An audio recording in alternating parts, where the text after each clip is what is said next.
A verdict of obedience of the Sharia court on a disobedient Muslim wife. This is a love story that was written in English and translated into Arabic by Dr. A. Ahmed. Copyright. All rights are reserved.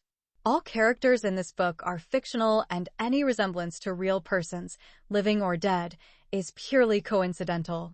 No part of this book may be reproduced, stored in a retrieval system, or transmitted in any form or by any means without the prior written permission of the author except by a reviewer who may quote brief paragraphs in a review to be printed in a newspaper, magazine, school journal, or university article. This story is about 3 Muslim girls who were subjected to gross injustice, severe violence, and abhorrent persecution by Muslim men, religious leaders, Sharia court judges, and police officers in the Islamic community and the religion of Islam and its misogynistic, hateful, and abusive teachings against women's rights, which are innumerable. For example, beating of women, polygamy, child marriage, circumcision of the private parts of small Muslim girls, which is known as female genital mutilation or FGM, slaying them in honor killings, inequality between males and females in inheritance, testimony in court, marriage, divorce, men's guardianship over women, controlling their lives and destinies as if they are minors, physically handicapped or mentally retarded, and forcing them to wear the hijab, niqab, or the humiliating burqa, which makes them appear as if they are scary ghosts. Muslim men are allowed by the Quran to have sex or rather rape without the need for marriage captive women of war such as wives, daughters, sisters, and even mothers of the defeated enemies who are called unclean infidels such as Jews, Christians, Hindus, Buddhists, atheists, etc. Islam forbids a Muslim woman to become a president of a country or a boss at work or a judge in court, and she is strictly forbidden to lead men or women in prayer as an imama. Moreover, the Prophet Muhammad said the woman is an unclean creature just like a dog and a donkey, and therefore as a defiled being she annuls the man's prayer if she passes in front of him while he is praying. The Quran likens the woman to the human feces which spoils the man's ablution or religious cleansing. Many Islamic countries prevent women from going to school and work, and they are not permitted to drive cars, bicycles, or motorbikes. And none of them is allowed to leave the house without her husband or with the muharram man the woman is forbidden to marry, such as her father or brother. They are forbidden to practice any kind of sports, such as soccer, basketball, volleyball, and tennis, and they are not allowed to go to gymnastics, beaches, or swimming pools, cinemas, or theaters, or act as heroines in movies or actors in the stage in plays, or be female singers, or compete in beauty contests such Miss World or Miss Universe. They cannot compete in the FIFA Women's World Cup of soccer or football because Islam doesn't allow them to reveal their heads, hairs, faces, hands, shoulders, legs, thighs, and hips, or put short pants like men because each Muslimah woman is a wara or naked creature. They are not permitted to be reciters of the verses of their holy Quran because the Prophet Muhammad said the woman is a wara or naked and her voice is a wara too. He also said the woman comes in the form of Satan and retreats in the shape of the devil. Muslim women are also not allowed to fall in love with Muslim men before marriage or choose their future husbands or life partners. This story is about the 3 innocent Muslim girls, Intisar, Firdaus, and Mona. Chapter 70. Blacklisting the second fugitive disobedient Muslim wife. In the meantime, during their wonderful honeymoon, newlywed lovers Sami and Intisar changed the arrangement of their daily lives. Since people usually work during the day and sleep at night, the 2 happy, intimate lovers reversed this natural order. Their day starts at 7 p.m. and ends at 7 a.m. As soon as they wake up, they will go to the bathroom and take a hot bath together in the bathtub. They spend a lot of time bathing each other. Then, they eat the first meal of the day that they cook together. From 9 p.m. their wonderful time begins to have fun. We will not go into detail again in describing how the 2 lovers enjoy sex, because that would require many chapters to be written. Suffice it to say, they enjoy their honeymoon nights 100 times better than their first wedding night. So, their days and nights pass peacefully and are full of joy, happiness, and true sexual pleasure. They completely forgot about the outside world and other people, whether they were friends or enemies. They considered those sad and unpleasant days of their suffering to be gone forever and thought they would never come again. They have become born-again Christians, two new creatures, and they live among good and loving people. Not only were they the handsome, loving boyfriend and beautiful girlfriend they once were, but they became husband and wife. They are no longer persecuted lovers. The disobedient, runaway wife Intisar is no longer required by law. She is now not Hassan's legal Muslim wife. She has become a beautiful, holy Christian bride to her handsome, lawful bridegroom, Sammy. As Christians who were saved by the Lord Jesus Christ and whose names are written in the Book of Life, they are on their way to the kingdom of heaven. Soon they will emerge from the Islamic land of suffering and abuse and go to the promised land in a Western country of Christians, a land full of happiness and overflowing with milk and honey. There, their happy Christian married life will be filled with wealth, where money is scattered everywhere in Canada and can be collected from the streets like rubbish in the filthy streets of Sudan. Meanwhile, the newly married couple continues to enjoy their wonderful honeymoon in a beautiful hotel in Khartoum City. Never, in their painful past, did they expect that their days would one day be as bright, joyful, wonderful, full of fun and sexual pleasure as they have now in every day. At 2 o'clock in the afternoon, on the same fateful day when the serpent called Iblis, Lucifer, the accursed Satan, and the great devil was tried, and the criminal court acquitted him of the crimes of kidnapping, rape, and murder of the second innocent girl, the late Firdaus, suddenly the phone starts ringing in the hotel room of the newly married happy couple. It continued to ring for about 5 minutes without either of them responding to it. They still sleep in each other's arms. The ringing stopped and a peaceful silence restored to the room. After a few minutes, the ringing broke the silence again and filled the room with a loud and shrill noise. This time it continued without stopping. It appears that the person on the phone has particularly important and urgent information to report. The handsome groom, Sammy, was woken up by the annoying ringing, forced his sleepy eyes open, and picked up the phone. "Hello," Sammy says in a sleepy voice. "Yes, Susan. How are you today?" "We are fine." She is still sleeping in the bed. "Yes, we had gone to bed very late last night." Her application was denied. "Why was it rejected?" "My application has been accepted." "How did this thing happen?" "My passport is ready and her application was refused." "Why didn't you try to find out why?" "Your friend Andre thinks it's not a good idea to find out why she's rejected. He fears that the police will arrest him and then force him to reveal the hiding place of the disobedient runaway Muslim wife, Intisar." "But how do we escape from our country?"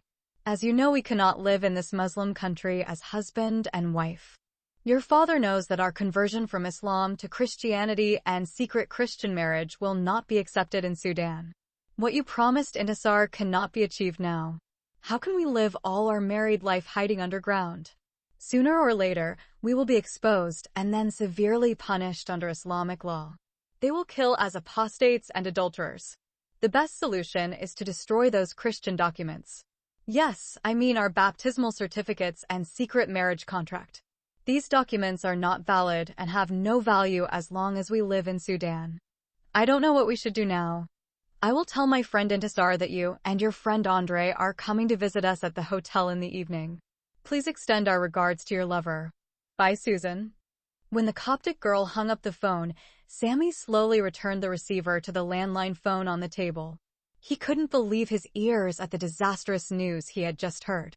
He shook his head several times to make sure he wasn't dreaming or hallucinating about what he had heard. Everything around him assured him that it was heartbreaking news and the truth. Then he turned his face towards the bed. He saw his beautiful Christian bride, still asleep. He wants to wake her up and tell her the sad news, but some mysterious force kept him in his place. He felt as if an iron wall had suddenly been built between them, separating them again. He concluded that she was no longer his beautiful bride. Their marriage is like the marriage of little children. They get married and then the game is over and each child goes back to his family's house to sleep. The groom, Sammy, told himself that it was very foolish for them to believe in the promises of the Christians. They first deceived the Muslim girl Intisar and converted her to their false religion by giving her false hopes. He is also an idiot and a fool and fell into the same trap. The sad lover sat for a long time contemplating their new unsolvable problem. Their problem is now more complex and impossible to solve. The cops made matters worse with their apostasy from the religion of Islam and their conversion to Christianity and secret marriage as Christians. As the frightened lover pondered deeply about their new intractable problem, his eyes continued to look at the naked beauty sleeping in front of him. His Islamic mind told him that he committed adultery with her. She is not his legal Muslim wife. It's just a childish idea and a game of trick played on them by Coptic Christians. He has no right to have sex with her. All the fun they enjoyed together made them adulterers and unclean persons and defiled their pure bodies. What would he do if he impregnated Intisar with a forbidden baby or Wad Haram child? How does she bear an illegitimate child in a strict Islamic society? She would be stoned to death if discovered. He, too, would be killed as an apostate from Islam if his conversion to Christianity was discovered. And while the sad bridegroom was immersed in those dark thoughts and fears, he again began to hear the phone ring. He hesitated to answer it. When the phone kept ringing nonstop, he concluded it must be another important call. So, he picked up the phone and said hello. Yes, this is Sammy. Scylla, how did you get this phone number? It was given to you by Miss Susan Madahana. Yes, I forgot that the Christian girl Susan and her Coptic friend Andre had promised to attend the trial of the gang that kidnapped, raped, and killed the second innocent girl, Firdaus. What is the outcome of the trial? He was found not guilty of those heinous crimes. How could that happen? My wicked father deserves to be hanged for raping to death the innocent underage girl Firdaus. You and your new bride, Mona, are coming to visit us at the hotel in the evening. Walid and Badriya will come with you too. Intisar's mother, Sarah, returned alone by the Taysir bus to the city of Gedaref. Yes, you are all welcome. Congratulations to you, our best friends, on your happy, halal, Islamic marriage. I am terribly sorry that I could not wait in Gedaref city for your happy wedding celebration. I had to leave that day in a hurry without telling you and Mona because of a difficult problem my friend Intisar was facing in Khartoum. I'll explain it to you when we meet in the evening. Yes, I will tell my friend Intisar that you are all coming to visit us in our hotel room. She is still in bed. Well, Scylla, see you in the evening. Goodbye now, my dear friend. The sad lover's mind is now preoccupied with another problem. He knows that their 4 Muslim friends do not know anything about their apostasy from Islam, their conversion to Christianity, and their secret Christian marriage. What should they tell them? Do they tell them that they married in secret as unbelieving Christians? If they do not disclose their secret Christian marriage, but tell them that they married as lovers, their Muslim friends may want to know how they did it. Did they deceive a Sharia court judge or an imam of a mosque who is marriage mazun in Khartoum city and get married? This will not be accepted because any recognized Islamic marriage mazun will not agree to marry a Muslim man and a Muslimah woman without the bride's guardian, whether it is her father, brother, or any other male relative on her behalf. Do they tell them that they are not married yet? Their best friends will be surprised to learn that they live together in the same hotel room without being married. They will certainly conclude that they are committing adultery and defile their bodies every day. After that, the sad lover, Sammy, began to think about the possibility of telling their 4 Muslim friends the truth about their conversion to Christianity, their apostasy from Islam, and their secret Christian marriage. How, as faithful Muslims to their religion, can their good friends and accept such reprehensible acts? Sammy expected all 4 friends to boycott them.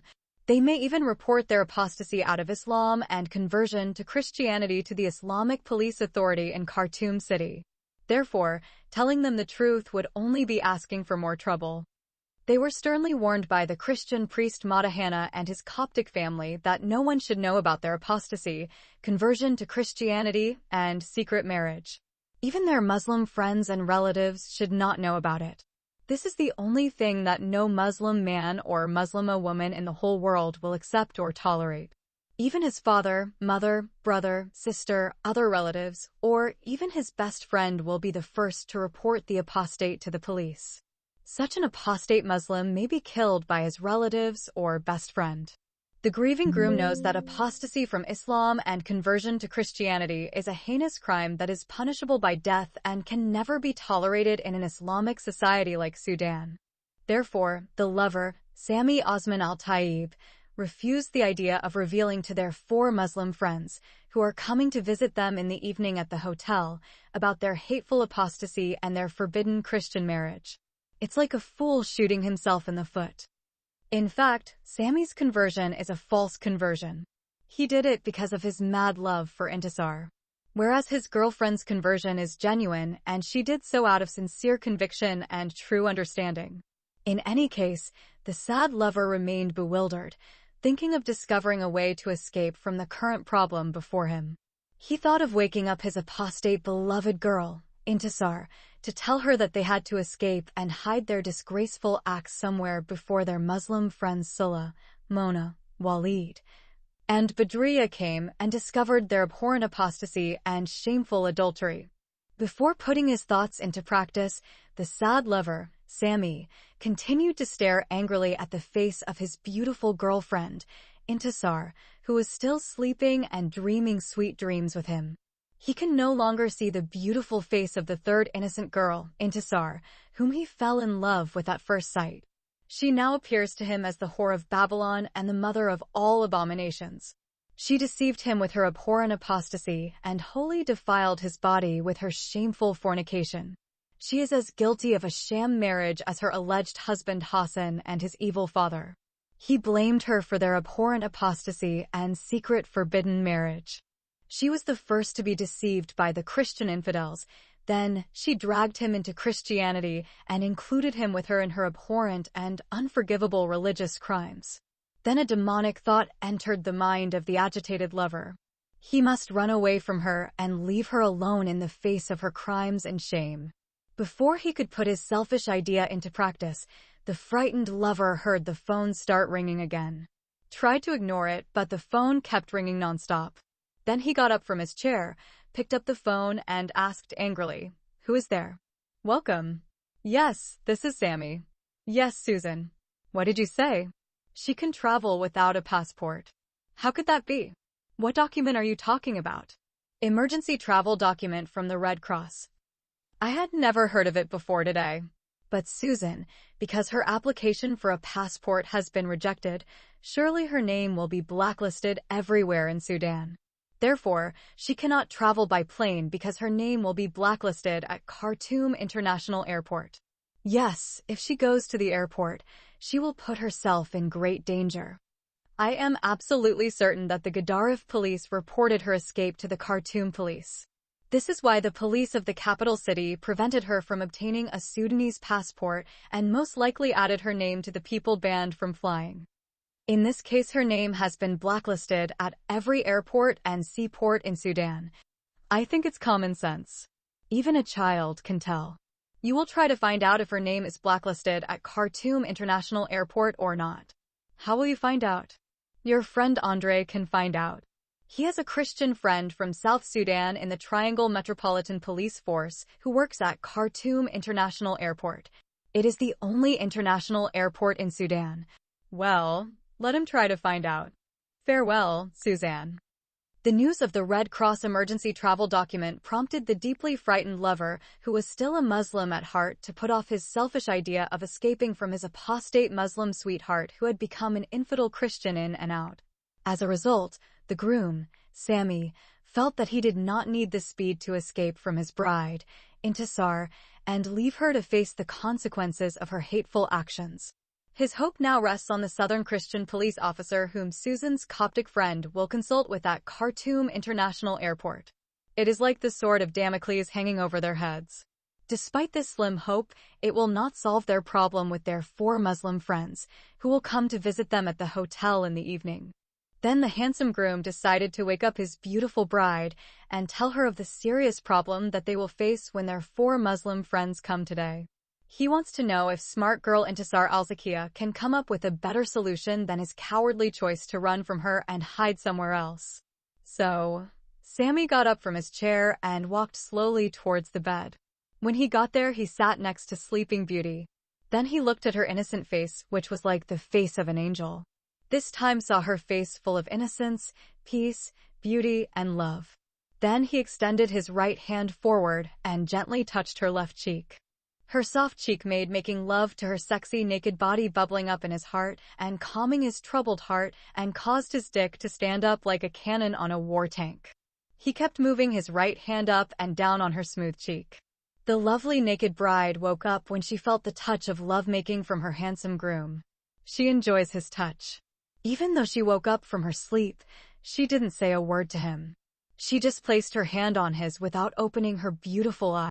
Her sexy lips separated from each other and let out a sweet smile. And her smiling lips mean an invitation to her lover to kiss her on the cheeks. Sammy wants to kiss her on the mouth, but he hesitates.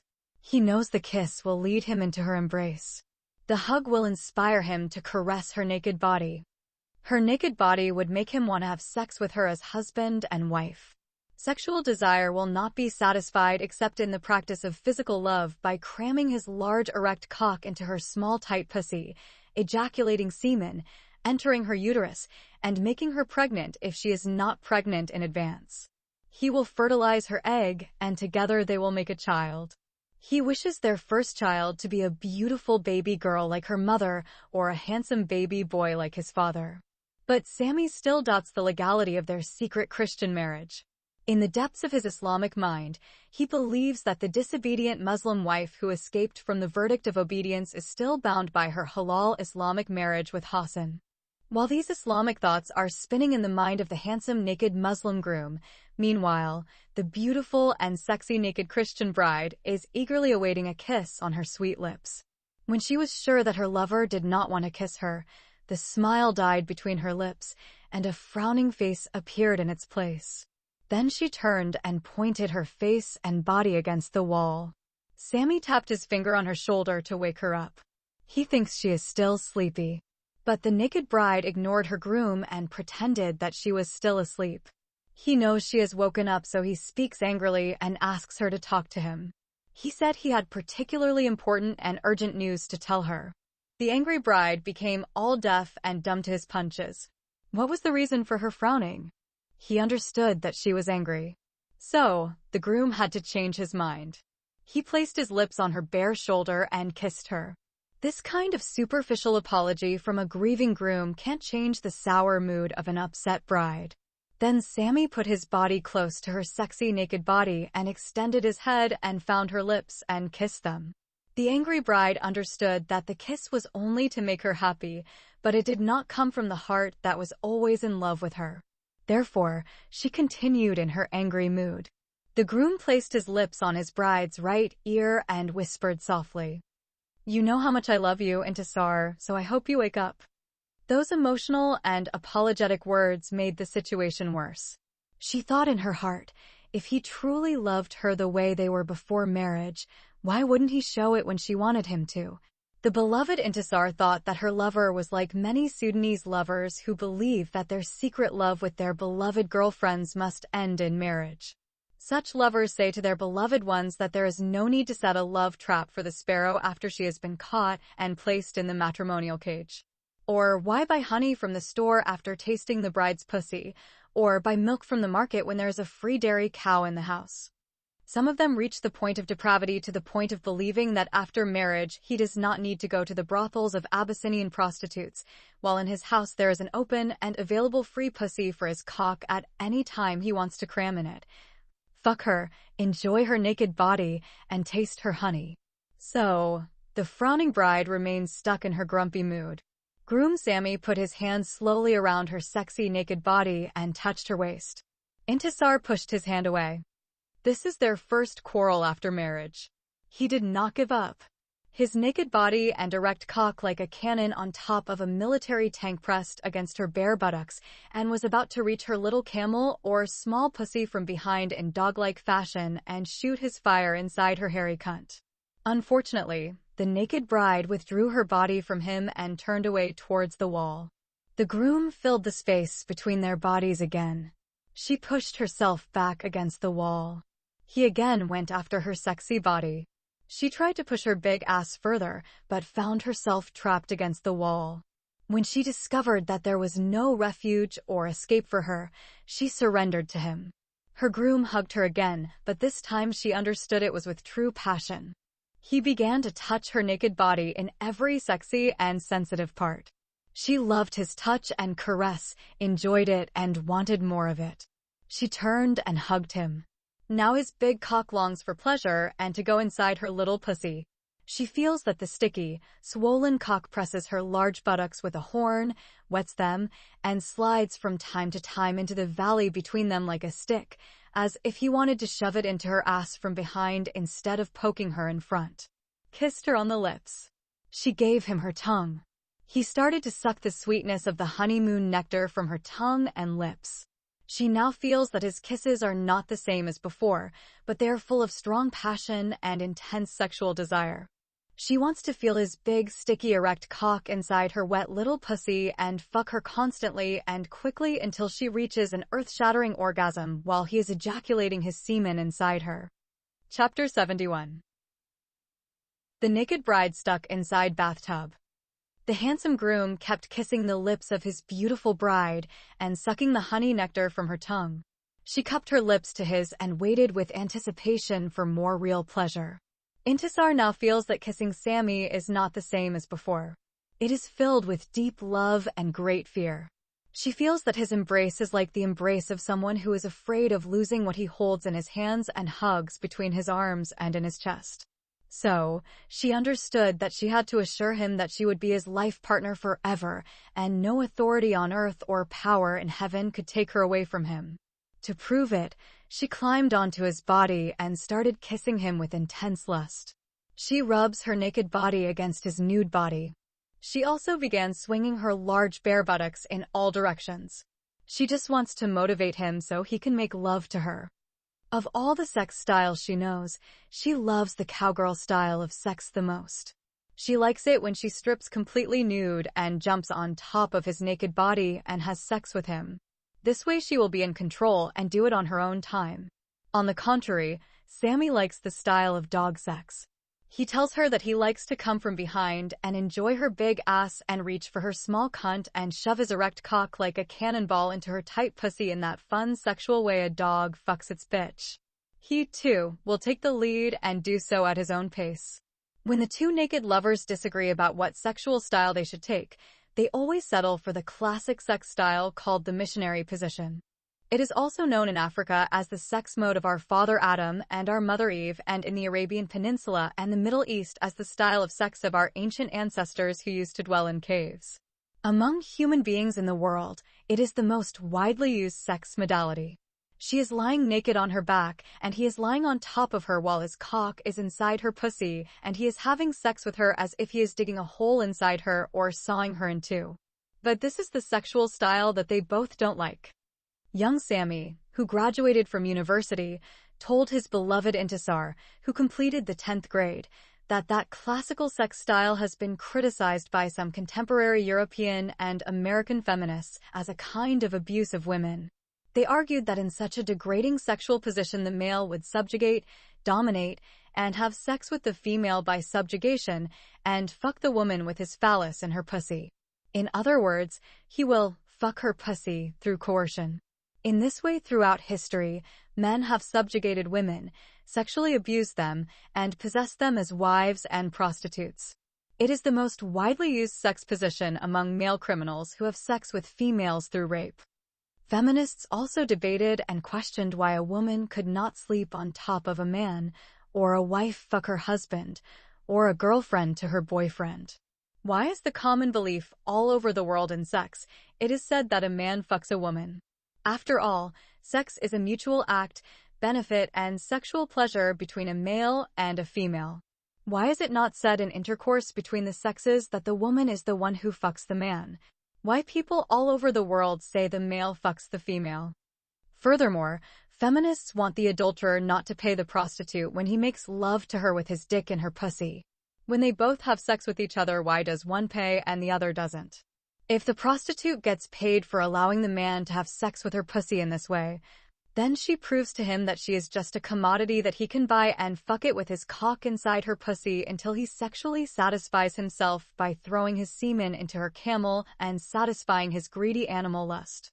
After ejaculation, he does not care whether or not she has reached orgasm and sexual satisfaction. For him, this means that her pussy is like an item for sale.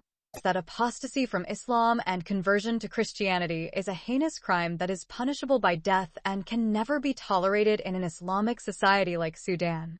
Therefore, on that very day, the new bride, Intisar, wants to fuck her groom, Sammy, in her favorite cowgirl sex style. But things don't seem to work out like every day. While she was kissing him and doing everything to prepare him for real sex with his hard cock in her wet pussy, she suddenly felt some tears falling from his eyes on her face. She immediately stopped her fruitless work and looked into his eyes. She was shocked when she saw them both filled with tears and fear. "What happened to you, my love? Have you had bad dreams?" "Not bad dreams, but bad news." "What kind of bad news? Is it about your father's trial? Did they sentence him to death or set him free?" "Unfortunately, my wicked father has been declared not guilty of kidnapping, raping, and killing your innocent sister, the late Firdaus. The Khartoum Criminal Court accepted his sham marriage with your late sister as legitimate and acquitted him of all those heinous crimes. Are you sad about that?" "I am also saddened and angry at the injustice of the criminal court.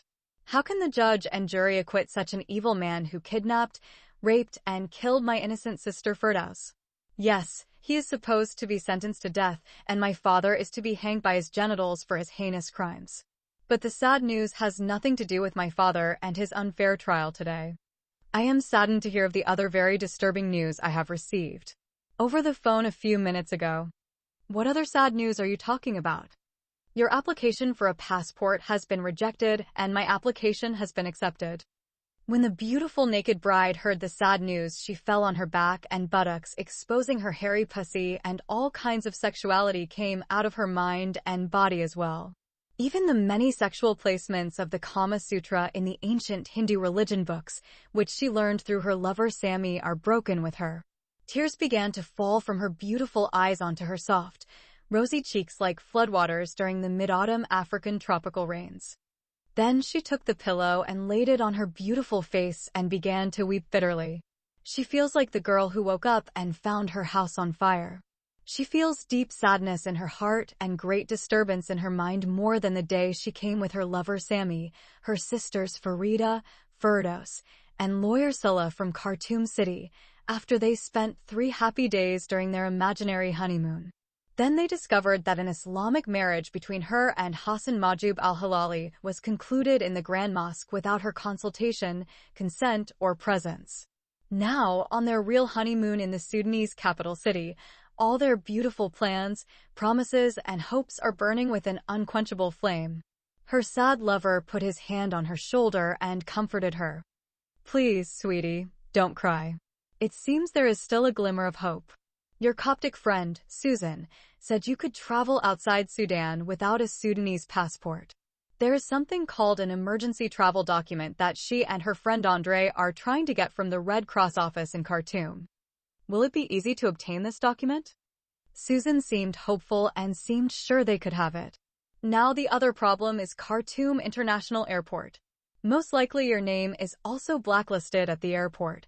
This means that you cannot obtain a Sudanese passport or travel by plane or ship by sea outside the country."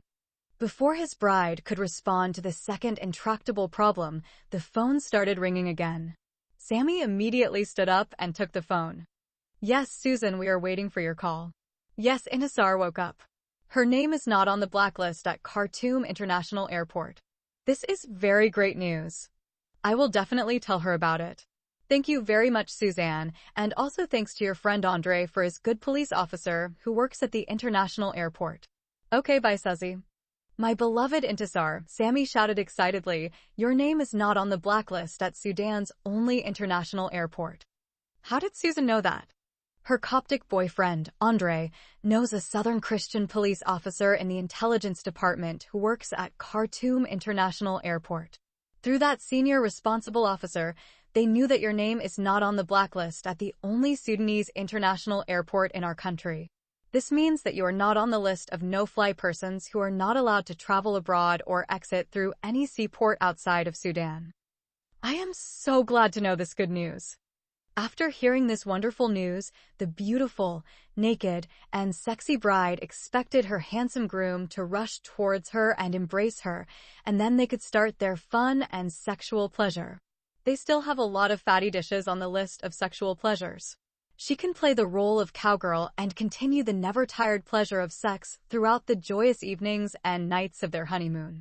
Instead, she saw his face as sad and gloomy as before. When he put the phone on, Sammy sat on the chair. Despite this, she was not disappointed by his antics. She got out of bed and came and sat on his lap.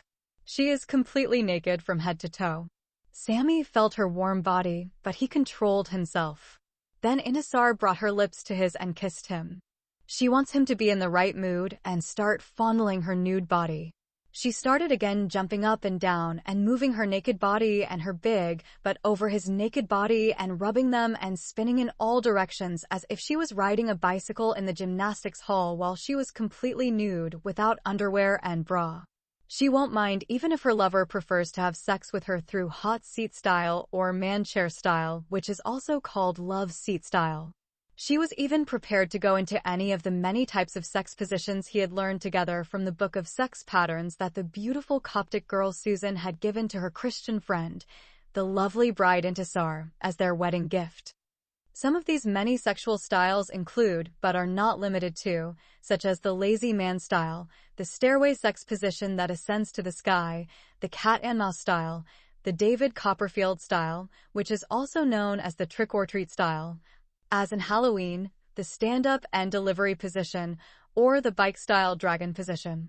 Standing and crouching tiger style aka hidden snake pose, quick fix style, mountaineer sex pose, push-up and set-up style, classic missionary position, which is a male-dominant sex style, spoon style, sleeper's hold, 69 sex style, or sex position of the inverted 69, upside down, or laying over under sex position, flying butterfly style, also referred to as kicker sofa sex style, lazy girl Susan sex style, the bathroom attendant sex method, or as known of it is sweet name the soap drop sex position, iron chef sex style, the secret kitchen sex style, the elevator sex style, the bee's knees sex position, and of course, the sex style that is considered the best friend of the man who is loved by all males in the world and is called the dog sex style, which is Sammy's favorite method. It is inserting the man's cock into the woman's pussy from behind by controlling her and reaching her cunt by passing the erect dick through her large buttocks and fucking her as long as he can hold on to his ejaculation. But before the lovely Intisar could get her handsome groom to have sex with her in one of those 101 sex positions, the naked bride suddenly heard the doorbell ring loudly announcing the end of their time for sex pleasure before it begins. The naked bridegroom jumped up at once, as if he had detected a snake moving under his chair. Then he pushed her away from his lap as if she was no longer his beautiful and sexy bride. Then he got to his feet. His nude bride is about to explode in a rage, but she hears him shout out loud and tell her they have arrived. You're still a completely naked girl. Hurry up, my dear Intisar, and put on your dress. Who are they and why should I run away from them? Am I a thieving girl or a naked whore who needs to hide from people? If they see you like this without your clothes on, they will not believe us if we tell them we are not married yet. In response, Intisar opened her eyes wide and faced him angrily, about to hit him in the face with her fist. She can't take it anymore. She had put up with enough of the nonsense he had said and done to her that day. How dare he insult her so much and expect her to take it easy? Why should she deny her sacred Christian marriage with him? Does he take her to a homeless girl he found on the streets, or a paid prostitute who sleeps with him at night and then in the morning tells people she's not his wife, but only his sex partner or some kind of mistress kept for the rich man's son? She knows that this is the first quarrel between them since they got married, but she decides to make him regret what he told her to say to the guests coming at the door about their holy Christian matrimonial union and never repeat such insulting words again. How could he deny their marriage so quickly as a cuckold love affair? Although she was very upset, the angry bride could not take revenge when she saw her frightened groom running fast and disappearing into the bathroom. She thought he got scared of her and ran to hide from her beating. Before she came after him and hit him right and left to tell her to hide from others her sacred marriage with him, her lover saved her from attacking him inside the bathroom when he came out as if he was chased by a terrorist. He is now fully clothed. Why are you still without your clothes? Do you want them to see you naked and without your underwear and bra like a little girl or a crazy woman? Are they policemen who came to arrest us? They are not policemen. I wish they were law enforcement officers and came to arrest us. Then who are they? Are they evil spies for the selfish man Hassan? I hope they are the criminals or even the devils of the Satan Hassan. But who the hell are they? They are our best friends, the newly married couple, Salah and Mona, the other two lovers, the good citizen, Walid Hamza, and your half-sister, Badriya. They should not know about our abhorrent apostasy from Islam and our disgraceful secret Christian marriage. Why should we hide it? Are we adulterers, or am I a street whore, and you are a rich, egotistical man who fucks me for a handful of your big money? Not like that, sweetie. Then what is the fucking reason which makes us to deny our conversion to Christianity and our holy matrimonial union? Because they are Muslims and there is no Muslim man or a Muslima woman in the whole world who can tolerate or accept the abhorrent religious actions that we have committed. But if they saw you naked like that, they wouldn't believe the cover-up story, even if we had to tell it with tears and on our knees. Even the Coptic priest Madahana, who conducted our secret Christian marriage, warned us not to tell our Muslim relatives and friends about our apostasy from Islam and conversion to Christianity and our secret Christian marriage. But what would happen if they found out? They may not accept it and most likely report our apostasy and adultery to the police. My dear groom, what you say is nonsense. Your mouth speaks nonsense without understanding. Your words don't mean anything to me at all. Are you crazy, Sammy? Even your fear is not justified. We should not fear man more than God.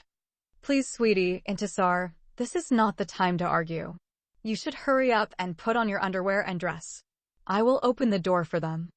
Before she could answer his words, the frightened bridegroom left his stunned bride standing, naked, like the day her mother gave birth to her. By then her lover arrived at the door. The naked girl is confused when she learned that her Muslim friends have come to visit them and they are not supposed to know they are a married couple. She started looking for her clothes but couldn't find anything. She put on Sammy's shirt. His shirt, without the buttoned buttons, covered half of her naked body, but left her thighs, hips, buttocks, black pubic hair over her pussy, and her navel open and fully exposed. The nude Intisar pulled it out of her body and threw it away. Then she grabbed her nightgown and put it on. She figured out that would show her having sex with her boyfriend. Moreover, it is a very see-through shirt, and thus, it can show anyone who looks at her that she is not wearing underwear and a bra. Then she started looking for a dress to wear that wouldn't arouse suspicion, but she couldn't find anything. By then, the naked bride Intisar heard that her clothed groom, Sammy, had opened the door and started welcoming their 4 Muslim friends. Before their friends walked in and saw her in a secret Christian state of marriage, the nude bride ran into the bathroom and disappeared inside. Then she closed the door behind her and waited for the miraculous rescue. Intisar sat inside the tub as if she wanted to enjoy a hot bath. While hiding in the bathtub like a frightened small sparrow bird being chased by a vulture, she hears the voice of her best friend, the new bride, Mona, asking the groom, Sammy, about her.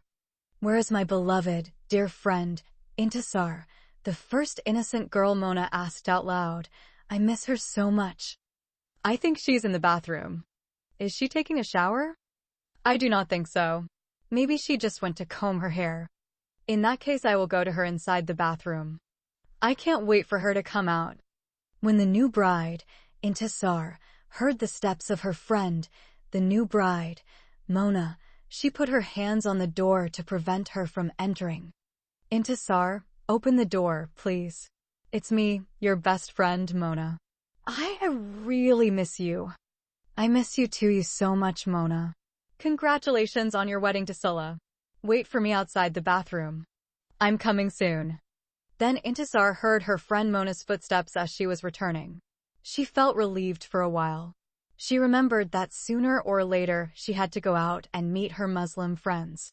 She looked at her naked body in the mirror and wondered how she could get out. She knows she can't go out in her nightgown or her wedding dress. There is no dress in the bathroom that can hide the fact that she is a new bride. All her clothes are hanging in the closet near the door. She can't go out and get any dress without the 4 visitors seeing her. While Intisar was standing near the mirror and looking sadly at her naked body, she heard Mona calling her name again. "Can you come out, my dear Intisar, please? I can't wait long to see you." Intisar replied while she was still naked, "I'm coming." Before her Muslim friends raided the love nest and spoiled her wonderful day, the bride loved to stand naked in front of the mirror and admire the image of her sexy body. Her groom, Sammy, has complimented her sexy naked body 100 of times since their secret Christian marriage. She always loves to hear him describe her naked body, starting with her long hair, then her face, eyes, eyebrows, lips, cheeks, nose, shoulders, buttocks, thighs, hips, pussy, and pubic hair. For the first time, she hated her sexy nude body. She wished she hadn't taken off all her clothes last night and slept naked. She longs for the black burqa of an Afghani girl or the abaya and niqab of a Saudi woman to hide her naked body and beautiful face. She wished she had died the night she slept in the cemetery and was buried in the grave of her late sister, the second innocent girl, Firdaus. Finally, the third innocent girl, Intisar, wished that she had not been born as a female to face such a day. The bride foolishly asked herself why she has breasts and a pussy and not a cock and mustache like her groom. She told herself if I was a boy I wouldn't mind going out naked. Meanwhile, the nude girl is waiting for her lover to come to save her, but he does not come. Intisar began praying for divine intervention. When neither her God nor her lover saved her, the naked bride lifted her wedding dress and put it on. Then she looked at herself in the mirror. She realized that even the blind would know that she is a new bride, and she slept with her groom and lost her virginity, and thus her husband tasted the sweetness of her honey through enjoying her body and pussy, and she, as a wife, tasted the pleasure of his big cock. So, she takes off her wedding dress and becomes naked again. Then she looked for her little red underwear but couldn't find it. Intisar remembered that the sexy red swimsuit was lying somewhere on the red carpet near the bed. She took out her nightgown and put it on again. Then she stared at her reflection in the mirror. How does she meet her Muslim friends in this transparent white nightie? They will surely know that she had sex with Sammy as husband and wife or committed adultery as unmarried lovers. She wishes she could turn into a pillar of ice and melt in the bathtub and disappear forever. But she knows such a fantasy wish would never happen to her. Intisar once again heard her friend Mona calling her name. "My dear friend Intisar, I will count from 1 to 10, and if you don't come out of the bathroom, I will take my handsome groom Scylla and go.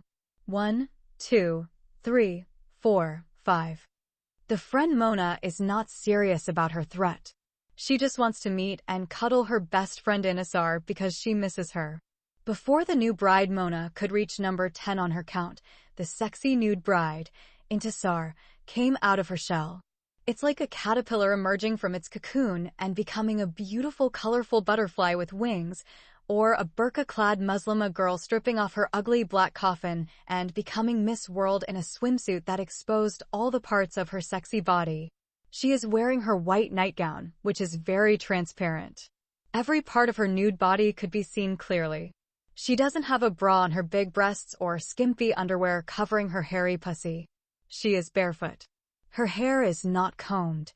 Looks very sexy.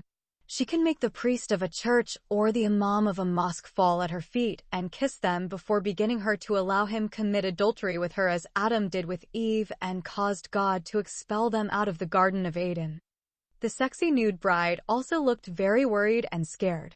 Her left hand covers the upper part of her breasts and the lower part of her thighs. At the same time, her right hand covers the black pubic hair of her hairy cunt. Her face is looking down. Her lover, Sammy, was very embarrassed to see her in a nightgown. The other two boys, Salah and Walid, turned their faces in the opposite direction. The two girls, Mona and Badriya, were surprised to see her in such a transparent white dress. The other new bride asked in astonishment, "Are you a new bride like me too?" Sammy quickly said, "She is not yet." Badriya innocently asked why. Then, Intisar is wearing a dress that looks like a wedding dress or a nightgown. The groom, Sammy, and the bride, Intisar, remained silent. They concluded that as if they have caught red-handed in the very act of committing adultery by 4 Muslim witnesses, Salah, Mona, Walid, and Badriya. According to the Sharia law, adultery can be proven through for witnesses who saw the dick of an adulterer is inserted inside the pussy of the adulteress. But the way Intisar exposed her nakedness before their Muslim friends could prove without a shadow of a doubt with 100% accuracy that she committed adultery with Sammy and he is fucking her pussy with his dick day in and day out in the hotel room. Even a result of a DNA test can give a proven accuracy of their adultery not more than 99%. "I think I can explain to you guys the misunderstanding that you are in," said Al-Mahani Al-Zaki Salah, or the clever advocate of justice. All eyes of a boyfriend and girlfriend, including Intisar and Sammy, were directed towards the recognized smart Sudanese lawyer. But all expected that he could not find a way to justify the second biggest sexual scandal in the capital city after the one committed by the great politician Mr. Mahjoub al-Hilai and the unfaithful married woman Mrs. Raja Shukr Allah, the wife of the angry soldier Abbas ibn Furnaz. Even the newly married couple Sammy and Intisar doubted that the genius friend Salah, with all his shrewdness and wit, could find a justifiable explanation to get them out of their precarious and scandalous situation. Despite their reasonable doubts, the clever lawyer said in a wavering voice, in order to stay in a hotel together, the two intimate lovers, Intisar and Sammy, must pretend to be husband and wife. Otherwise, they would not be allowed to live together in one room. The law in our country does not allow any hotel to rent a bedroom to 2 Muslim lovers if they are not married according to the Holy Quran of God and the blessed Sunnah of His infallible Prophet Muhammad. May God bless him and grant him peace. Even Sudanese Christians and Western foreigners are not allowed to enter the hotel if they are not married according to their religious laws and their secular norms in their countries. They must first present their marriage certificate or their passports to prove their blood relationship as father and daughter, brother and sister, or husband and wife. "Yes, our best friend Salah is right," Sammy shouted quickly. "We lied to the hotel management and booked ourselves as husband and wife. But we sleep at night separately. I sleep on the floor and Intisar sleeps alone in the big bed. She always prefers to sleep in her transparent nightgown because she trusts me as her faithful lover that I would neither violate her privacy nor try to rape her. She is still a sealed virgin, just like a virgin of paradise." "This saved you both money and trouble," says Walid. "Instead of renting 2 separate rooms, you can stay together in the same room and pretend you are a newly married couple. Surely it has saved us money and protected us from many other problems." The groom Sammy continues with his white lies. The bride, Intisar, is still not convinced that her 2 girlfriends, Mona and Badriya, believed such obvious lies. They are girls and they know that no boy can see a girl as beautiful and sexy as her, and every night he goes to sleep peacefully on the floor as if he were her guardian angel. Even a Christian priest or monk or an Islamic imam or Maulana cannot leave this amazing and sexy beauty to sleep with them in the same hotel room and spare her at night.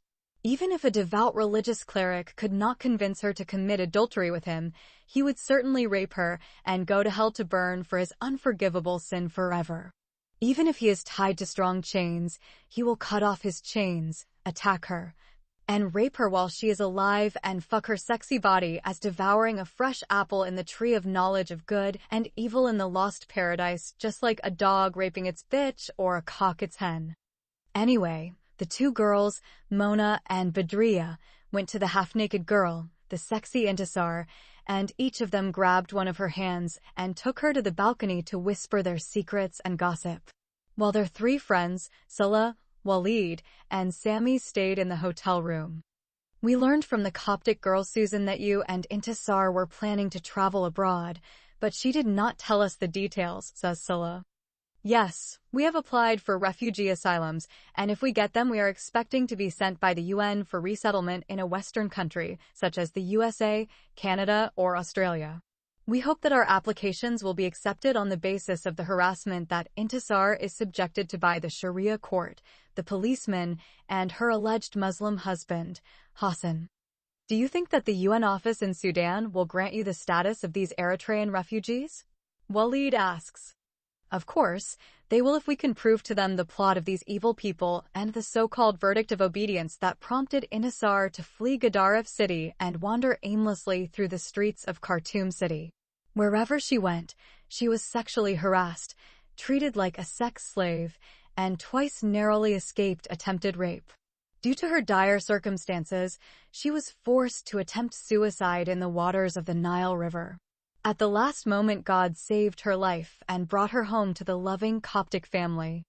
The lover Sami deliberately spoke without mentioning to his two Muslim friends Sulla and Walid that the bells of the Christian church saved the life of his Muslim beloved girlfriend, Intisar, who was drowning in the depths of the raging waters of the Nile River, and was a lifeline for her in the last moments. It is sad to hear that an innocent girl like our dear friend Intisar has gone through such hardships in her home country, Sudan. Sulla says, and then goes on to say that even Eritrean girls who are refugees in our country do not face such persecution from the law in Sudan. Walid says, I hope it works out for you both. But I have never heard of someone who was granted refugee status in his own country. Yes, Walid is right, says lawyer Sulla. It is assumed that refugee status will be obtained in a country other than the country of the person who is persecuted politically, religiously, or ethnically in his country, and therefore fled or was displaced outside his motherland and took refuge in a strange homeland. Despite this restriction, the United Nations has recently built camps for southern refugees in Sudan in the towns of Bab Nassa and Al-Mujlad. This means that they have become refugees in their own country, Sudan, which is a very sad situation for them. Even today, you can hear about Syrian and Iraqi refugees living in refugee camps in Syria and Iraq. Walid says it depends on the legal representative who will conduct your interviews at the UN office in Khartoum city. Recognized lawyer Sulla says Sami and Intisar should hope for the best, but prepare for the worst. What I mean is that if their applications are rejected, I suggest that they either flee to South Sudan or cross the border and take refuge in Egypt. Whatever happens, it is not safe for them to stay in this country where love between a rich boy and a poor girl is considered a serious crime and a young woman can easily be sold into marriage without her knowledge or consent. Thank you, my dear friend Sulla, says Sami. You always give us the best advice. It was because of you that my persecuted friend Intisar managed to escape from Hassan's spies and policemen. If we are not granted refugee status in Sudan, we will follow your wise advice and act accordingly. After receiving this good advice, the two friends, Sami and Walid, spent the rest of the time listening to the recognized Sudanese lawyer, Sulla, telling his opinions and criticisms about the unfair trial of the evil old man and his gang who kidnapped and raped to death the second innocent underage girl Fergus. When this topic was over, Sami recounted in detail how the third innocent girl Intisar had suffered in Khartoum city until the loving Coptic family found her in their church as a homeless beggar and adopted her as their own daughter and treated her just like her new Christian friend, Susan. He did not mention anything about their apostasy from Islam, their conversion to Christianity, and their secret Christian marriage. Likewise, Intisar told her best friend Mona and her half-sister Badria how she spent days wandering aimlessly through the streets of Khartoum without food or shelter. While recounting her tragedy, the two girls shed hot tears. Now and then they embraced her and wept bitterly, as if they had lost someone very dear to them.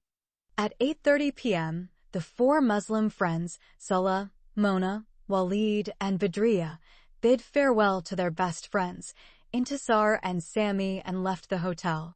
Before they went, they told them that they would travel to Gaddaref city the next day. Intisar and Sami promised their friends that they would inform them of all their travel procedures until they left the country. What a pity when the four Muslim friends left, for spies of Hassan followed them and two stayed behind to watch the hotel. The spies of the evil old man and selfish rival Hassan have been looking for a way to lead them to the hideout of the so-called Muslim disobedient runaway wife Intisar. For a very long time they found nothing.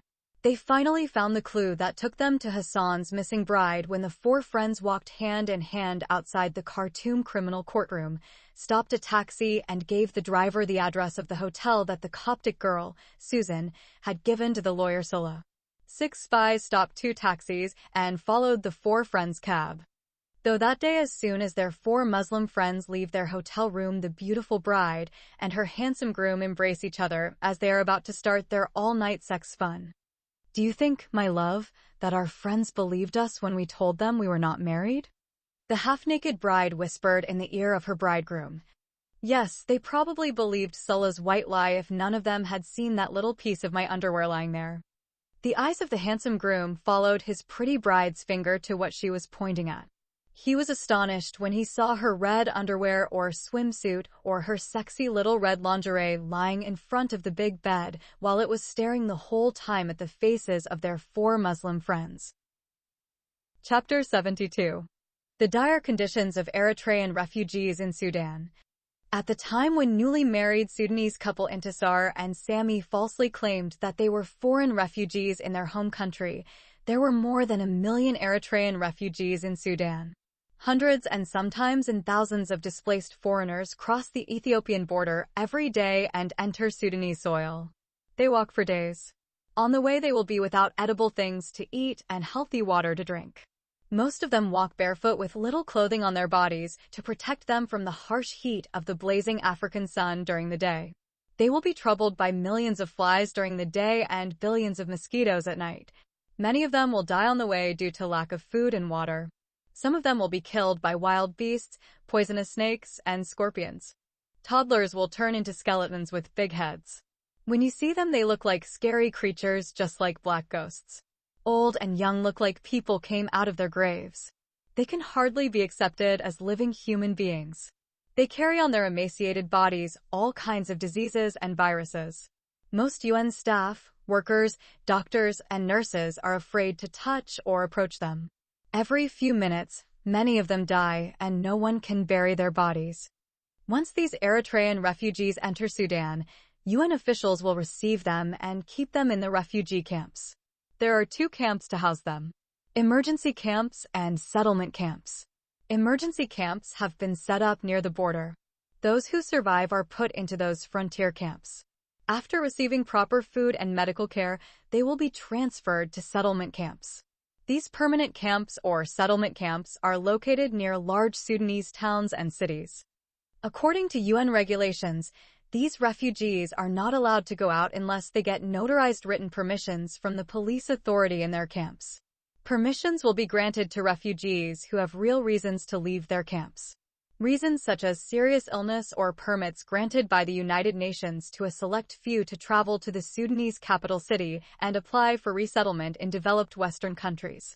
This permission must not exceed 3 weeks. If a refugee is found outside the camp without such official papers, he will be arrested by the Sudanese police and returned to the camp.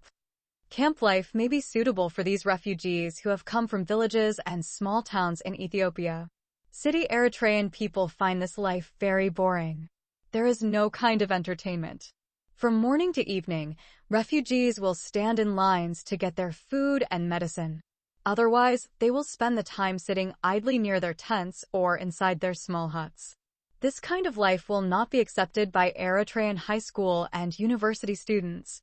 These refugee boys and girls usually flee the camps and enter major Sudanese cities. Then they will seek work to satisfy their needs. Once they collect enough money, they will move to Khartoum city. They will go to foreign embassies and apply for resettlement in developed Western countries such as the USA, Canada, New Zealand, and Australia. While moving from one place to another in Sudan, young refugees face many problems. Some of these problems are caused by Sudanese citizens and others by the policemen or the military soldiers. Whenever these young refugees fall into the hands of the police officers or military soldiers, they will be arrested and threatened with being sent back to their camps. If the refugee is a male, he will have to buy his freedom by paying a sum of money, but if it is a girl, she will have to redeem her freedom by offering her body in exchange for free sex. Even those girls and boys who are given official permission papers to get out of their camps, the police authority will try to find errors in those documents. They will be held at isolated police checkpoints located on highways far from towns and cities. If the arrested refugee youth refuse to empty their pockets as bribes and offer their bodies for free sex, they will be subjected to physical torture and rape. Of course, such an evil practice cannot be generalized, but most of the policemen and military soldiers do it and are proud of it among their friends, colleagues, and relatives. Besides, most of the young girls work as maids in Sudanese homes. They would be sexually harassed, assaulted, and raped by the male members of those houses. Many Eritrean girls and Ethiopian maids have been raped by the employers who employed them in their homes, shops, and offices. Even refugee young women who work in the market as waitresses in restaurants or receptionists and housekeepers in hotels are often sexually assaulted and raped by their Sudanese male colleagues and employers. That is why some of these refugee girls will eventually be driven to the point of selling their bodies as street girls or prostitutes in brothels and bars to make a living. So, in every city in Sudan, most of the prostitutes are Ethiopian and Eritrean girls. For many Sudanese men, the name of the Ethiopian girl is associated with a prostitute. Sometimes brothels are called Abyssinian houses or Ethiopian prostitutes' homes. These are the sad and painful conditions experienced by the Eritrean refugees in Sudan, when the Coptic girl Susan suggested that the alleged fugitive disobedient Muslim wife, Intisar, should claim that she is an Eritrean girl in need of international protection through political asylum in Sudan. Then she can apply for refugee status from the United Nations office in Khartoum City. Her baptism certificate and her Christian marriage contract do not show which country she belongs to. When Susan realizes that Sammy cannot travel on his Sudanese passport with the Eritrean refugee girl Intisar as husband and wife, he is also transformed into an Eritrean boy. According to the United Nations office, if an Eritrean refugee girl marries a Sudanese man, she can claim Sudanese citizenship. In this case, she has no problem living permanently in her husband's country. Wherefore, her application for resettlement in any Western country will be denied. The refugee status was granted to the married couple Intisar and Sammy for the following reasons. There is no freedom of religious conversion from Islam to Christianity in Sudan. Therefore, if they are discovered, they will be killed as apostates. The half-brother of Intisar, the criminal Omar, married her to his evil, drunken friend, Hassan, and that happened without her knowledge, presence, or consent.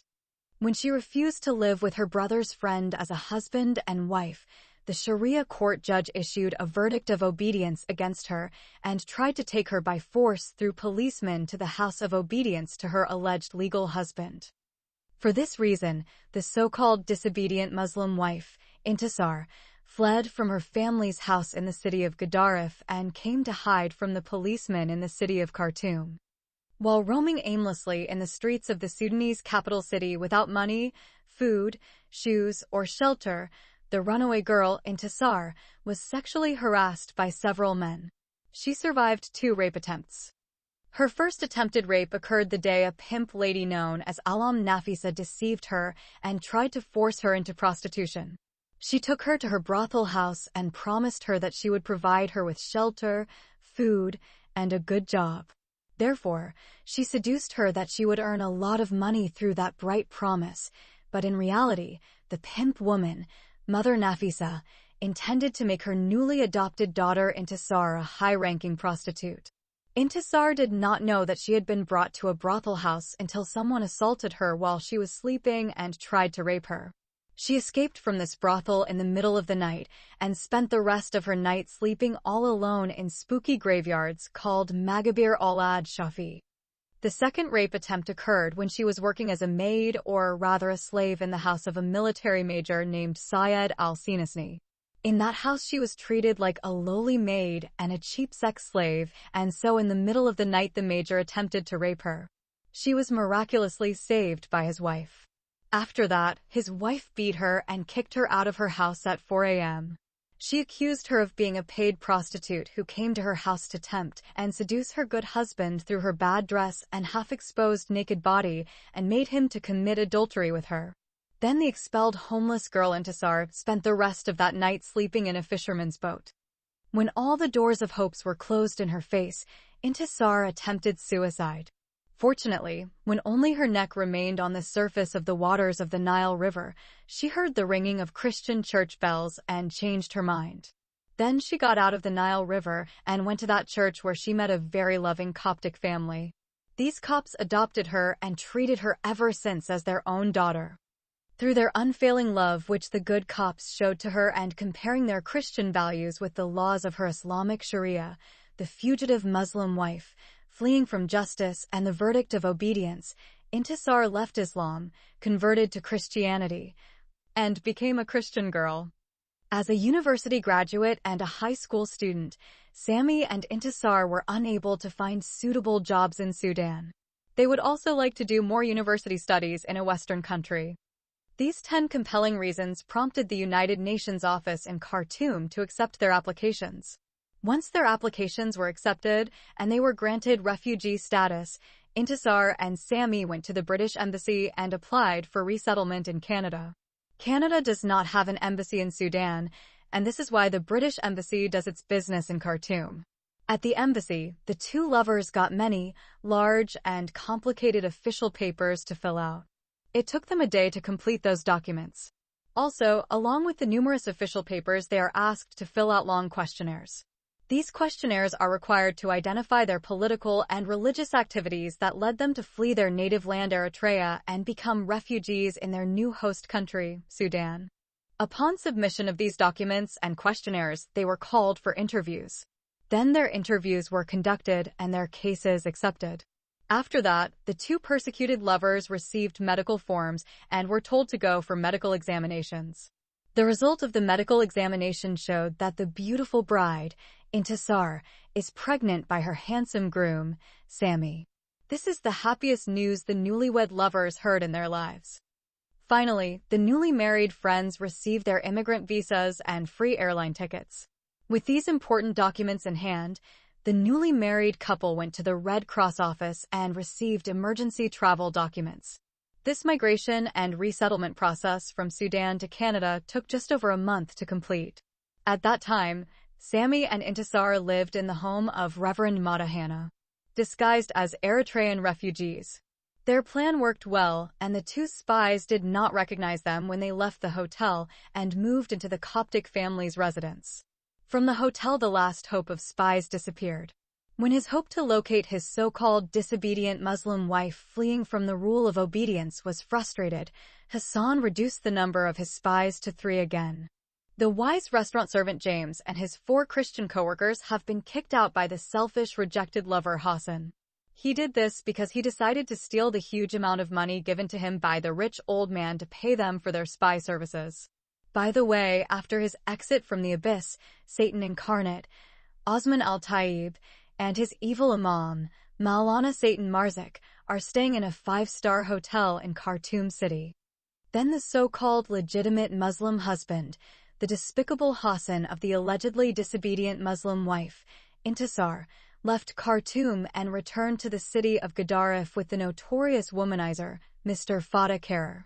The Wonder Man Fata wanted to take the Wonder Girl Paula with him to work as a housemaid during the day and a sex slave at night, but Hassan rejected his proposal.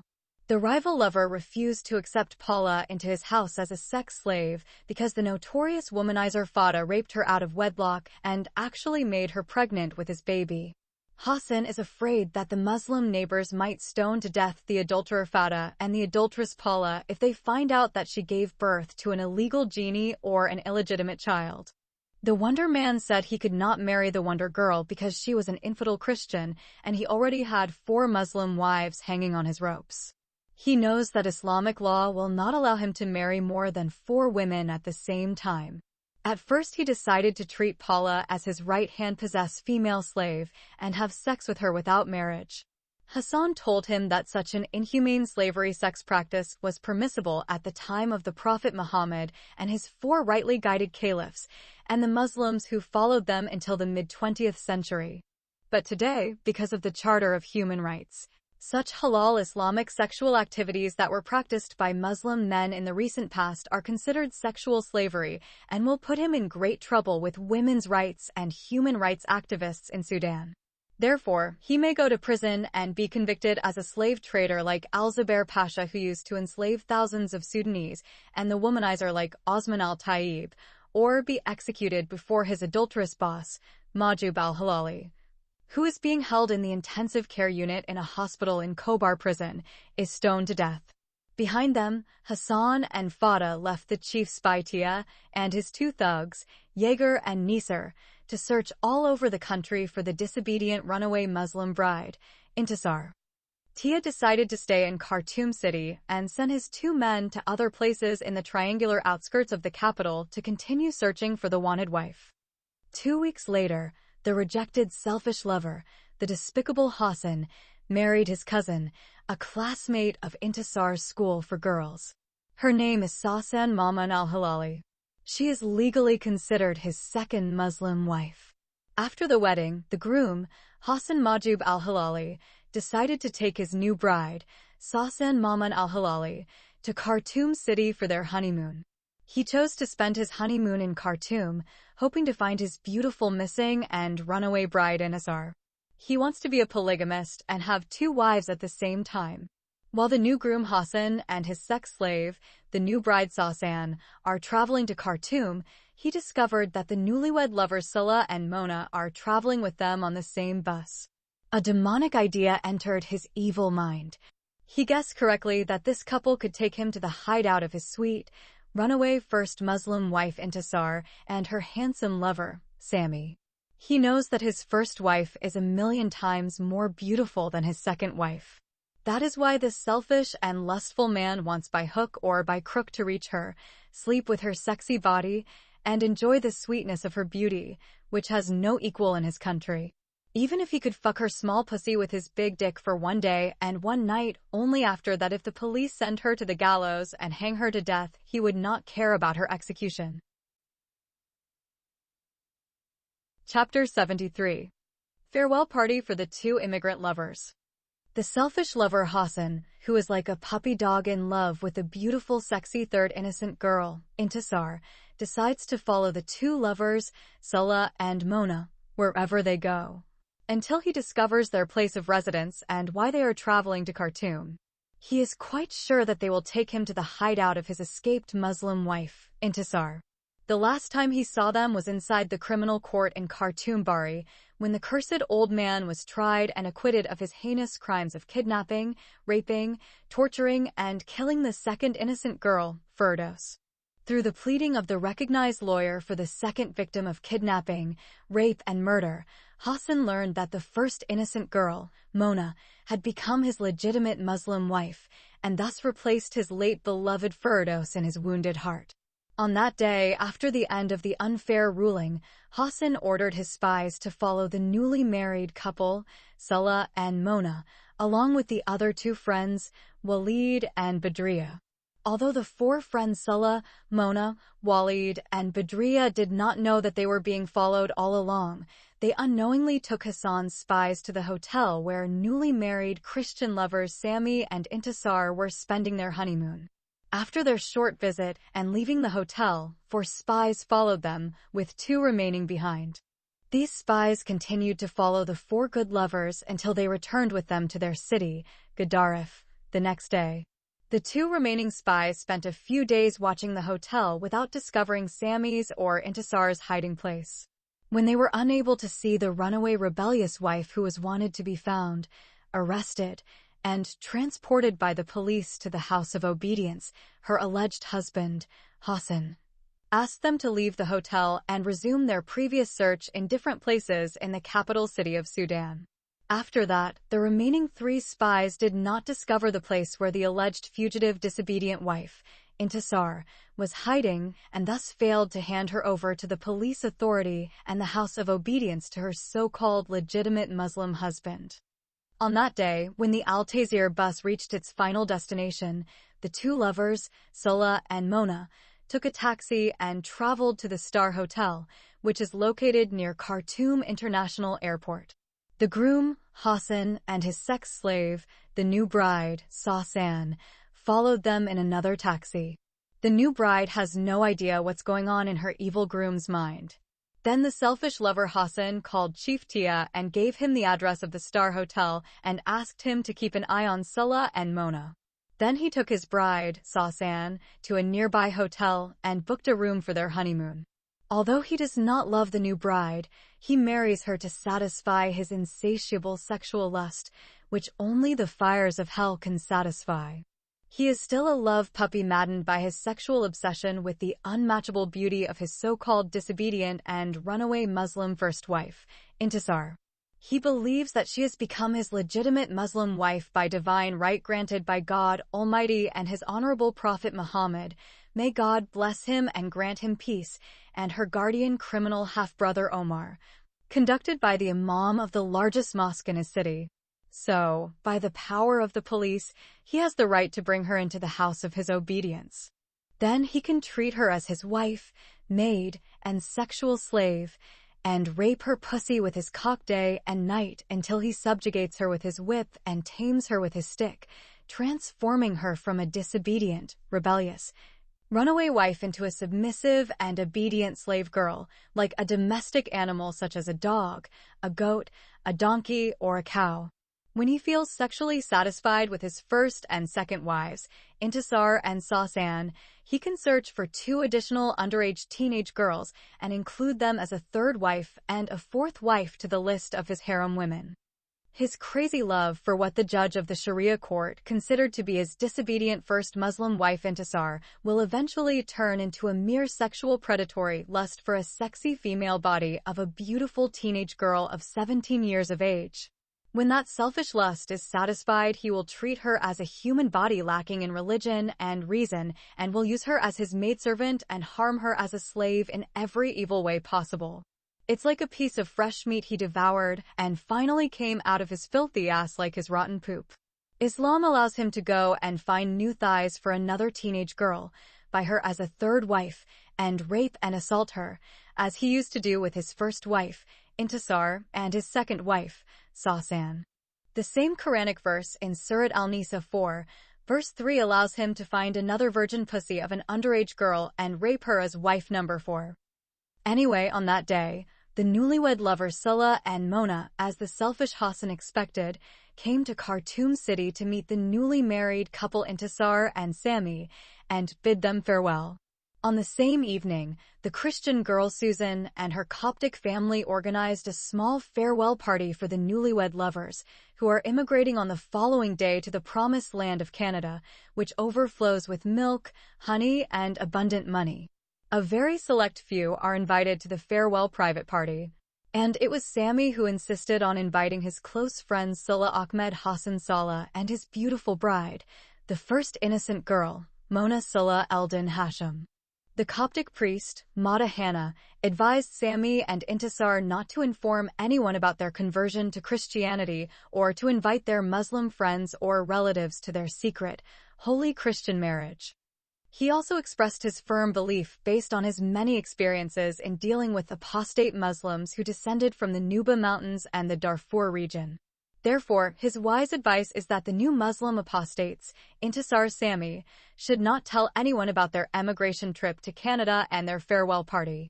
The apostate Muslim Intisar accepted the wise advice of her Christian spiritual leader, but her beloved Sami insisted on informing and inviting their 2 best Muslim friends, Sulla and Mona.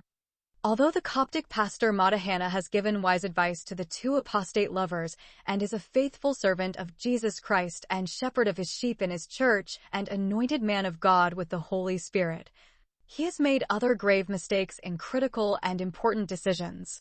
What he had to do was make an agreement with his daughter Suzanne and her boyfriend Andre to use lies to help God exodus the renegade lovers Intisar and Sami.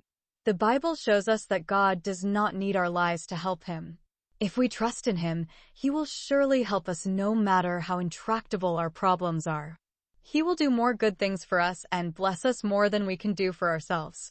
And the Bible says there is nothing too difficult for the Lord. God shut the hungry lions' mouths and saved the life of his faithful servant Daniel. God also extinguished the furnace of fire and saved his 3 servants, Shadrach, Meshach, and Abednego. Having said that, I would like to add that the Coptic Christian family should not have encouraged Intisar and Sami to lie at the UN office in Khartoum City by falsely claiming to be Eritrean refugees when in fact they are citizens born in Sudan. This was the first big mistake and, in the eyes of God, a lie and a sin. That first big lie spawned many others, as we shall see. They lied to the authority of the British Embassy acting on behalf of Canadian immigration and obtained 2 immigrant visas and 2 free airline tickets to resettle in Toronto City. They also lied to the Red Cross office and received emergency documents to travel abroad without their Sudanese passports. They finally lied to the Khartoum police force and obtained good conduct permits from the Sudanese police for Sami and Intisar to allow them to travel abroad to the country that hosted them as Eritrean refugees. We hope that the so-called white lies will not prevent their exit or escape from Sudan, but travel with them to Canada and close this endless chapter of extreme persecution, abuse, and gross injustice of 2 intimate innocent lovers. One last thing I should mention before we leave this unpleasant topic of white lying and head straight to the goodbye party. The young Muslim-born Sami Osman Al-Taib did not really convert to Christianity, and therefore his baptism with water as a true Christian believer in Christ and his marriage to his apostate Muslim girlfriend who truly, sincerely, in heart and mind converted to Christianity is another grave and unforgivable sin. As we mentioned earlier, the apostate Muslim girl, Intisar, left Islam and became a Christian girl without being brainwashed by any of the Christians she resides with. Or she did so for cheap worldly gains such as obtaining money or an immigration visa for a Western country, or even because she wanted to marry her Muslim lover, Sami. She did so when she contrasted Islamic laws with Christian religious values and her life as a Muslim girl with that of her Coptic friend Suzanne. Her personal comparison made her understand that Christianity was revealed by God from heaven to his chosen prophets and apostles from among the children of Israel, and that Islam was inspired by Satan to the false Arab prophet Muhammad. However, despite not being invited, the 3 thugs Tia, Nisar, and Yeager also attended the farewell party for the 2 immigrant friends. They did not enter the Coptic dwelling, but stationed themselves near the house and awaited the possible appearance of the disobedient, fleeing Muslim wife, Intisar. The other 2 friends, Sulla and Mona, who still don't know that they are being followed, bring the 3 spies to the Coptic house with them. So, from a place hidden under the shade of a big Nema tree in a nearby street with weather eyes open the dangerous spy Tia, Coco, son of Satan, and the 2 thugs Yeager and Nisar keep watch over the Coptic family home. But until then, they did not see anyone attending the party except Sulla and Mona. At 12:30 midnight, they saw the 2 lovers leave the house and took a taxi back to their room at the Star Hotel near the international airport. The chief of spies, Tia, followed them alone to the hotel, while Nisar and Jafar were ordered to continue monitoring the residence of the Christian infidels. While returning to the hotel, the lovers, Sulla and Mona, noticed this time that there was another taxi following their taxi. The suspicious taxi is getting closer and closer to their taxi. At first they thought it was just a coincidence that the other taxi was going in the same direction as their direction. However, Sulla suspected that the second taxi driver might be driving one of those horrible spies of the rejected lover, Hassan. To confirm or disprove his suspicions, he asked his taxi driver to make a few turns. When the other cabbie takes the same turns, Sulla and Mona are absolutely certain that they are being followed by a human spying on them. Next, the clever lawyer decided to see if the person in the other taxi had a familiar face. Then he told their cab driver to turn onto a deserted road and stop. The driver followed his order, turned onto a secluded road, and then stopped abruptly. The other taxi nearly collides with them before its driver slams on the brakes and stops. It was at that moment that Sulla was able to get a full view of the evil spy chief Tia Coco, the devil's father. He sits next to the other taxi driver as if he were 2 fat people in one big body. His massive body and large head made the cabbie next to him look like a small decimal point in front of a number or a 0 to the right of one being making number 10. If Sulla discovered that the angel of death Asrafil was following them, he might not have been so frightened as now when he discovered the devil embodied inside the other taxi. After overcoming the unpleasant shock, he guessed correctly that the other two spies had most likely been ordered by their leader to watch the Coptic family home all night in the hope of discovering the hiding place of the fleeing wife Intisar. When they arrived at their hotel, lawyer Sulla immediately contacted the two immigrant lovers, Intisar and Sami, were supposed to be shortly among the Sudanese diaspora, and told them about the leader of the selfish rejected lover Hassan's spy. By then, the Coptic girl Susan, her family members, and the two intimate lovers, Sami and Intisar, were all getting ready for bed. The dreadful news drove sleep out of everyone's eyes, and a quick and long family meeting was held at once to discuss the serious matter. After a lot of discussion and quoting many verses from the Holy Bible that talk about God protecting his sheep that hear his voice and follow him, the members of the meeting Christians reached a joint decision not to travel Intisar and Sami in the same plane. The spies could easily identify them if they left the Coptic home together and went to Khartoum International Airport. After that, the so-called disobedient fleeing Muslim wife, Intisar, will be detained and sent to prison. Soon after, the police will send her to the house of obedience to her alleged Muslim husband, Hassan, in his city, Al-Gadarif. In such case, the Christian husband, Sami, may travel alone to the Promised Land without his beloved Christian wife, Intisar. The good and loving members of the Coptic family realized that they had not only transformed the Muslim girl fleeing from the Islamic court of justice in heart, mind, and soul, but also changed her outward appearance into a completely different girl, which made their Muslim neighbors think that she was an Ethiopian Christian girl. Even her mother, Sarah, or her sister, Farida, might not recognize her if she walked before their eyes. Unfortunately, this is not the case with the Muslim boy Sami. They were not able to transform him spiritually into a Christian boy, nor change him physically in his outward appearance into an Eritrean refugee or an Abyssinian Christian. He remained the same as a Muslim boy who does not change. He is still the same Sami in heart, mind, soul, and body as if he had never come into that good Coptic Christian family.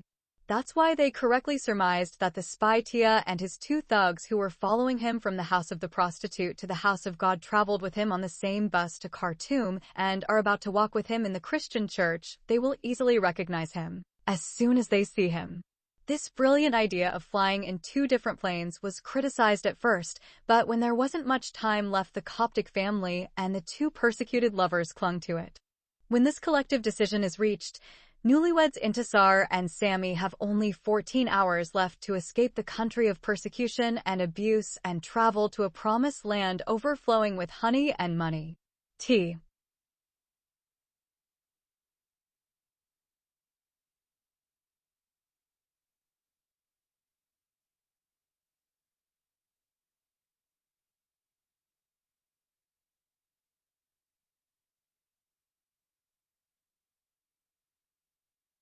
Next morning, through Susan's friend Andre, the Intisar flight was changed from British Airways to Qatar Airways.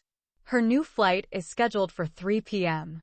The beloved bride will travel to Germany via Hamad International Airport in Doha, state of Qatar, and arrive at Frankfurt International Airport 4 hours before her beloved groom's flight, which will leave Khartoum International Airport at 7 p.m. Sami has a direct flight from Sudan to Germany. For 7 long hours, Intisar will await him at Frankfurt International Airport. The lovers will meet there 3 hours before their next flight, and the happy husband and wife will board a Canadian flight to Toronto International Airport. Then the two happy persecuted lovers will sit together and fly peacefully across the Atlantic Ocean and land miraculously in the Promised Land and live happily ever after like the ancient Christian pilgrims who were religiously persecuted in Europe and fled to the New World and founded the greatest country in the world, the United States of America, which today represents the pinnacle of Western civilization. After all these arrangements were successfully completed, there were only 4 hours left for the so-called disobedient Muslim wife, the fugitive and legally wanted, Intisar Ibrahim Mustafa Jaber, to go to Khartoum International Airport. Then she can start her happy flight and fly forever outside the Islamic Kingdom of Tartus, Sudan, and migrate to the paradise of the Christian infidels, Canada, on the North American continent.